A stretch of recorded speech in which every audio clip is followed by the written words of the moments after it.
जय माँ इंद्राक्षी जय अम्बे। ज्योतिष पाठशाला कार्यक्रम में आप सभी का हम स्वागत करते हैं। इस अंक में हम चर्चा करने वाले हैं कि हम आने वाले कल को कैसे पहचानें। हमारा आने वाला समय, हमारा आने वाला कल किस प्रकार का रहने वाला है।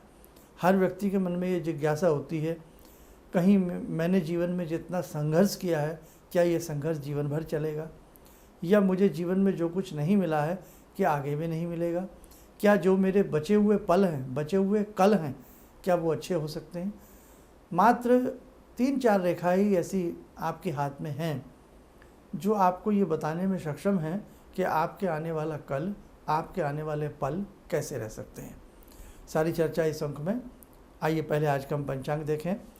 17 जुलाई सन 2026, दिन शुक्रवार, संवत 2083, आषाढ़ मास, शुक्ल पक्ष, तिथि चतुर्थी, नक्षत्र मघा, राहु काल 10:30 से 12, दिशा सूल पश्चिम दिशा।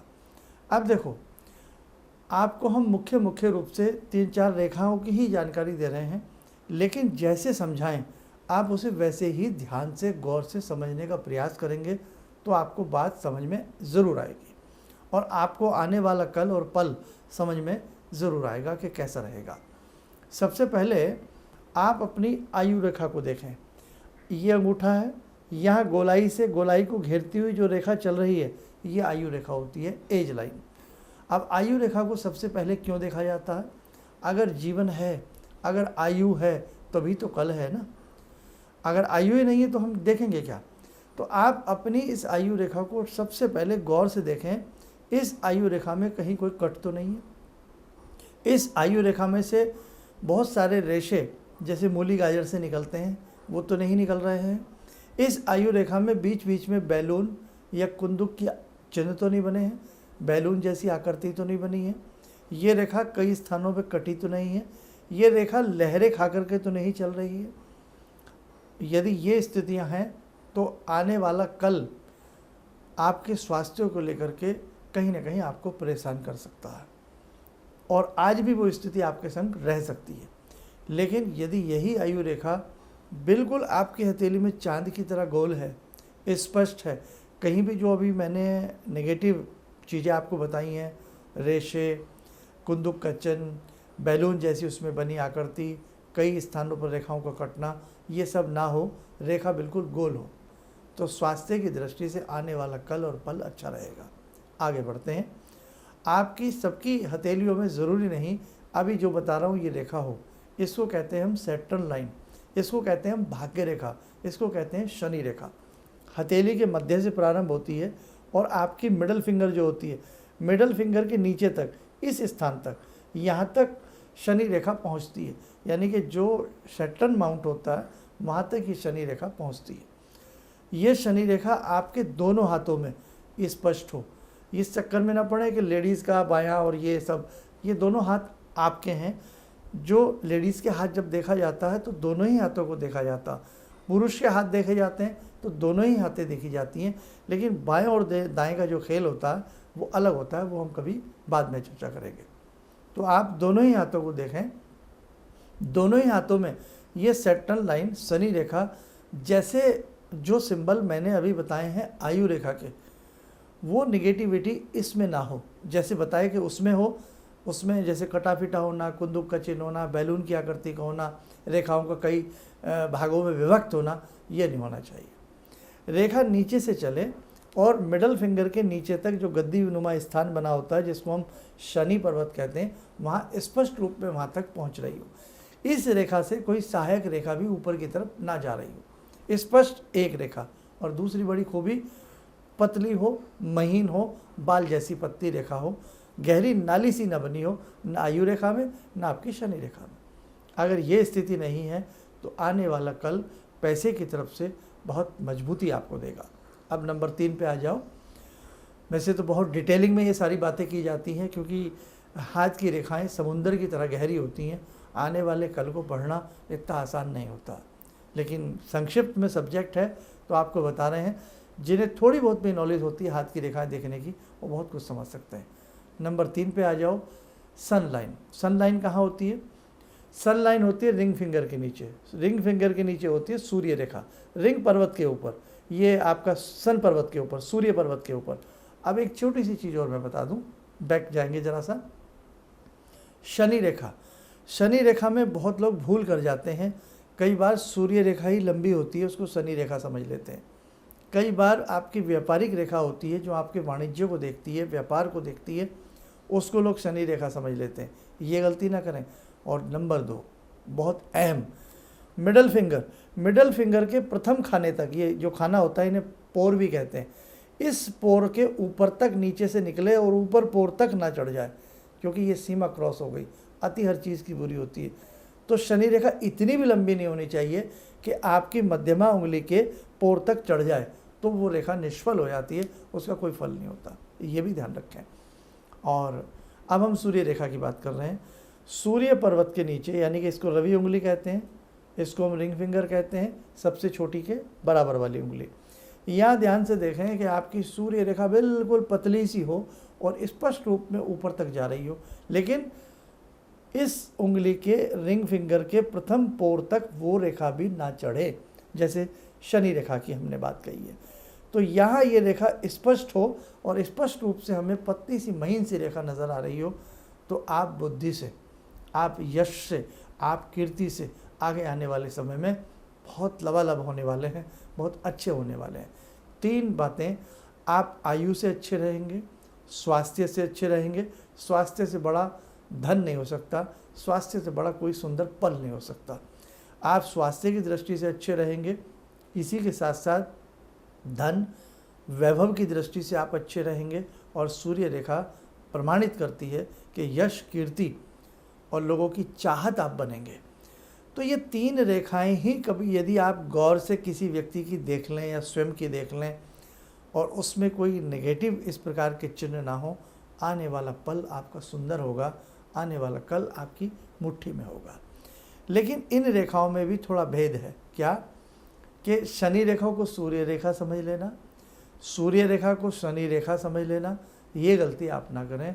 और रेखाएं स्पष्ट हों, बहुत गहरी ना हों, रेखाएं बहुत काले रंग की ना हों, रेखाएं बहुत ऊबड़ खाबड़ ना हों, उनको हम सही स्थिति में नहीं मानते हैं। अब जैसे आपकी एज 40 है, आपकी एज 30 है, आपकी एज 25 है, तो उस हिसाब से ही फिर रेशो निकाला जाता है। एक रेखा के 10 पार्ट किए जाते हैं और किस पार्ट में जाकर के जीवन में बहुत अच्छा सुख मिलेगा, यहाँ तक भी स्थिति हाथ की रेखाओं से निकाल ली जाती है। तो कहने का भाव, भगवान ने ये हाथ की रेखाएं बनाई हैं। बहुत लोगों का ये कहना है तो मिटती रहती हैं, तो बनती रहती हैं, बिगड़ती रहती हैं। सही वास्तविकता है, जब कोई रेखा बढ़ेगी, घटेगी, तभी तो जीवन में कुछ अच्छा और कमज़ोर होगा ना। एक सा जीवन तो नहीं किसी का भी कभी रहता है ना। तो इसलिए रेखाओं का घटना, रेखाओं का बढ़ना, ये भी एक भविष्य को नापने का बहुत शानदार पैमाना होता है। तो आप इन रेखाओं के जरिए अपने जीवन को जान सकते हैं। और भगवान ने अगर हमारी हथेली में कोई चीज़ बनाई है, संसार में भगवान ने जिस चीज़ का भी निर्माण किया है, पेड़ हैं, पौधे हैं, कुछ भी हैं, प्रकृति ने जो निर्माण किया, और हमारी शरीर के अंदर एक एक अंग से लेकर के अवयव तक जो भी निर्माण किया गया है, वो अपनी महत्ता रखता है। हमारी आँखें कितना शानदार तरीके से कार्य करती हैं ज़िंदगी को देखने का, सब कुछ देखने का। ऐसा लेंस शायद ही कहीं बना हो, है ना। हमारे दिमाग में कितनी बातें फीड हो जाती हैं, ऐसा कोई टेप रिकॉर्डर शायद ही बना हो। तो कहने का मतलब, जो कुछ शरीर के अंदर रचा गया है ईश्वर के द्वारा, उसकी महिमा अलग होती है और भगवान की बनाई हुई चीज़ को हम चैलेंज नहीं कर सकते। बस इन रेखाओं को पढ़ना आना चाहिए। इसलिए इस शास्त्र को सामुद्रिक शास्त्र भी कहते हैं। और यदि आप और ज़्यादा जिज्ञासा इसमें रखते हैं तो आप हमारी प्लेलिस्ट में जा सकते हैं, उसमें भी आपको काफ़ी पुराने कार्यक्रम हमारे इसमें सामुद्रिक शास्त्र को लेकर के, हस्तरेखा को लेकर के मिल सकते हैं। तो आज हमने मात्र 3 रेखाओं की आपसे बात की है। इन रेखाओं को अच्छे से समझिएगा और स्वयं को आप जान सकते हैं। बाकी आपका जीवन भर स्वास्थ्य कैसा रहेगा, बैंक बैलेंस कैसा रहेगा, वैवाहिक जीवन कैसा रहेगा, संतति कैसी रहेगी, और उसके साथ साथ आपकी ख्याति कैसी रहेगी, पैसा कितना रहेगा, बहुत बातें हैं जो इन्हीं नन्ही नन्ही रेखाओं में छिपी पड़ी होती हैं। आइए, समय हो चला आज की ध्यान साधना का। जुड़ते हैं आज की ध्यान साधना में भगवान सदाशिव शंभू से।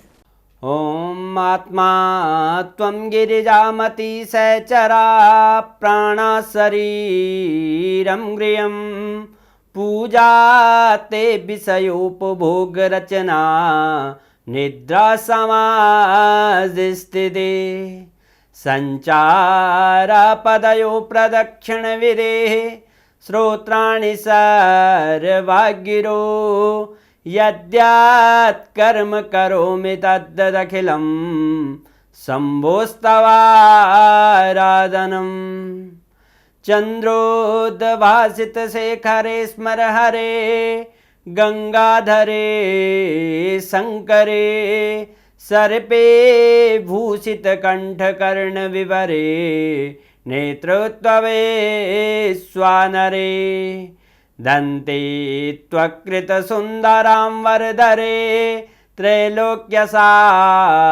हरे मोक्षार्तिं कुरु चित्तवृत्तमचलं मन्येस्तु किं कर्म वे वन्दे देव उमापतिं सुरगुरुं वन्दे जगत्कारणं वन्दे पन्नगभूषणं मृगधरं वन्दे पशूनां पतिं वन्दे सूर्यशशाङ्कवह्निनयनां वन्दे मुकुन्दप्रियं वन्दे भक्तजनश्रयं च वरदां वन्दे शिवं शङ्करम् ॐ कर्पूरगौरं करुणावतारं संसारसारं भुजगेन्द्रहारं सदा वसन्तं हृदयारविन्दे भवं भवानी सहितं नमामि भवं भवानी सहितं नमामि। कवच बना लें, ध्यान करें, सदाशिव शंभू का शुभ आशीष हम सबके ऊपर बरस रहा है।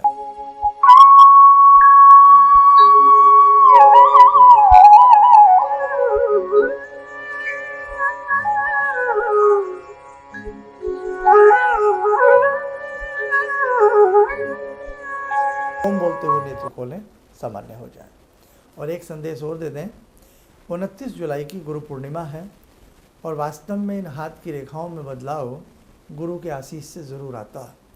जीवन एक सा चल रहा हो, जीवन नीरस चल रहा हो, जीवन उबाऊ चल रहा हो, जीवन में कुछ प्राप्त ना हो रहा हो, गुरु की प्राप्ति हो जाए तो जीवन में सब कुछ संभव हो जाता है। जीवन पुष्प की तरह खिल जाता है। 29 जुलाई को हम विशेष गुरु पूजन करने वाले हैं द्राक्षी धाम में। यदि आप भी 29 जुलाई को इस विशेष पूजन का हिस्सा बनना चाहते हैं तो आप अपना नाम नंबर हमारे संस्थान में नोट करा सकते हैं और उसके बाद आप पूजन में भाग ले सकते हैं। चलिएगा, आप सब लोग स्वस्थ रहें, सुखी रहें। इन्हीं शुभकामनाओं के साथ हम अपनी वाणी को विराम देते हैं। जय जय अम्बे। किसी भी समस्या के समाधान के लिए मिले प्रसिद्ध हस्तरेखा एवं वास्तु विशेषज्ञ प्रोफेसर धर्मेंद्र शर्मा जी से। नोट: शिविर में भाग लेने हेतु एवं व्यक्तिगत रूप से मिलने के लिए कॉल करने का समय सुबह 10 बजे से शाम 6 बजे तक।